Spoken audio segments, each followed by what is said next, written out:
Hi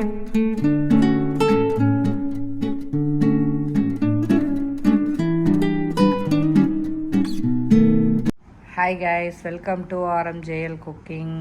எல்லோரும் எப்படி இருக்கீங்க? இப்போ நம்ம ஒரு ஹெல்த்தியான பருப்பு அடை தோசை தான் பார்க்க போகிறோம்.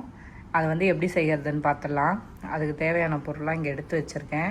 பச்சரிசி, புழுங்கல் அரிசி ஒரு கப்பு, இதெல்லாம் ஒரு கப்பு. இது வந்து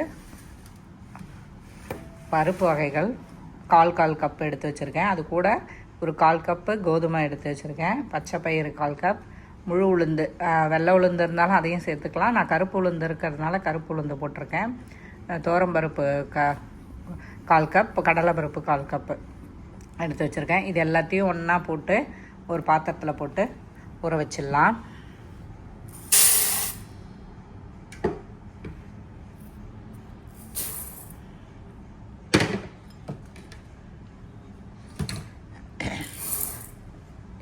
இது வந்து நல்ல ப்ரோட்டீன் நிறைஞ்சதோ அடை.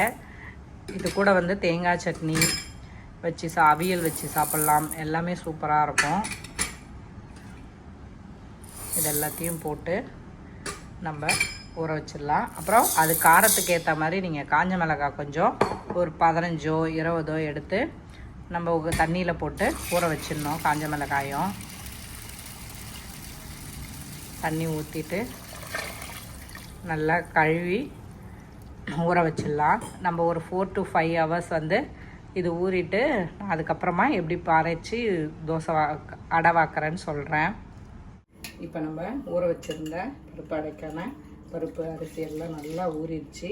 இப்போ நம்ம இதை அரைச்சி எடுத்துக்க போகிறோம். ஒரு மிக்ஸி ஜாரில் இதை போட்டு இது கூட கொஞ்சம் பெருங்காயம், காஞ்ச மிளகாய் ஊற வச்சு எடுத்து வச்சுருக்கேன், அதையும் போட்டு அரைச்சி எடுத்துகிட்டு வரேன். எல்லாத்தையும் நான் அரைச்சிட்டு காமிக்கிறேன். இதுக்கு தேவையான அளவு உப்பு இது கூடவே சேர்த்துடலாம். பெருங்காயம் கொஞ்சம், ஒரு 10-15 காஞ்ச மிளகாய் இப்போ போட்டு இதெல்லாம் அரைச்சி உங்களுக்கு காமிக்கிறேன். பாருங்கள், அரைச்சிட்டேன். நல்லா 90% நல்லா அரைச்சி கலரும் எவ்வளோ சூப்பராக இருக்குது பாருங்கள். நல்லா இதை கலக்கிட்டு நம்ம இப்போவே அப்படியே தோசை வார்த்துடலாம். இதுக்கு வந்து தேங்காய் சட்னி, அவியல், வெண்ணெய், வெல்லம் அது கூட ரொம்ப நல்லாயிருக்கும். சூப்பராக இருக்கும், டேஸ்ட்டாக. வாங்க நம்ம இப்போ தோசை இல்லை அடை, பருப்பு அடை எப்படி ஊற்றுறதுன்னு பார்த்துடலாம். இந்த பதத்துக்கு அரைச்சி வச்சுக்கணும். கொஞ்சம் குறைக்கறன்னு 90% அரைச்சிடணும்.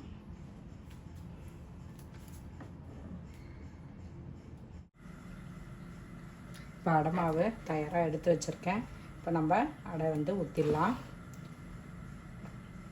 ரொம்ப ப்ரோட்டீன் நிறையா இருக்கிறது, ரொம்ப நல்லாயிருக்கும். டேஸ்ட்டாகவும், வெளியில் மொறுமொறணும், உள்ளே வந்து சாஃப்டாகவும் இருக்கும். நம்ம அடையை ஊற்றிடலாம். ஒரே ஈவனாக ஸ்ப்ரெட் பண்ணுங்கள். கொஞ்சம் மெல்லிசாவே ஸ்ப்ரெட் பண்ணால் ரொம்ப நல்லா தான் இருக்கும், நல்லாயிருக்கும்.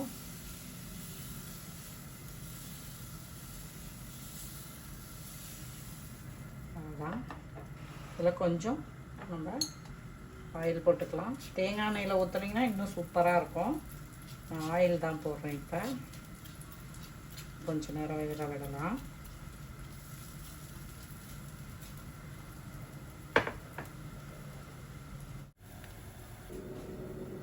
இப்போ லேசாக இந்த பக்கம் தூக்கிட்டு வந்திருக்கு, உங்களுக்கு தெரியும்னு நினைக்கிறேன். நல்லா வெந்திருக்கு. இப்போ நம்ம திருப்பி போட்டுக்கலாம். எவ்வளோ சூப்பராக நல்லா கலர்ஃபுல்லாக நல்லா இருக்குது பாருங்கள். இதில் நீங்கள் விருப்பப்பட்டால் ஆனியனு, கொத்தமல்லி, கருவேப்பிலை எல்லாமே சேர்த்து கூட போட்டுக்கலாம். நான் இன்றைக்கி வெறுமனே தான் போட்டிருக்கேன். இது கூட நம்ம தேங்காய் சட்னி வச்சு சர்வ் பண்ணோம்னா, சிகப்பு மிளகாய் போட்டு தேங்காய் சட்னி அரைச்சி சர்வ் பண்ணோம்னா ரொம்ப டேஸ்ட்டாக இருக்கும். நல்லா வெந்துருச்சு. ரெடி ஆயிடுச்சு நம்மளோட பருப்பு அடை தோசை. தோசை மாதிரி அடை மாவில் நம்ம அடை வாத்துட்டோம். வீடியோவை பார்த்துட்டு செஞ்சு பாருங்கள், சாப்பிட்டு பாருங்கள், எப்படி இருக்குன்னு கமெண்டில் கமெண்ட் பண்ணுங்கள். இந்த வீடியோ பிடிச்சிருந்தால் லைக் பண்ணுங்கள், ஷேர் பண்ணுங்கள், கமெண்ட் பண்ணுங்கள். தேங்க்யூ, பாய். சப்ஸ்கிரைப் பண்ணி அது பக்கத்தில் இருக்கிற பெல் ஐக்கானையும் கிளிக் பண்ணுங்கள்.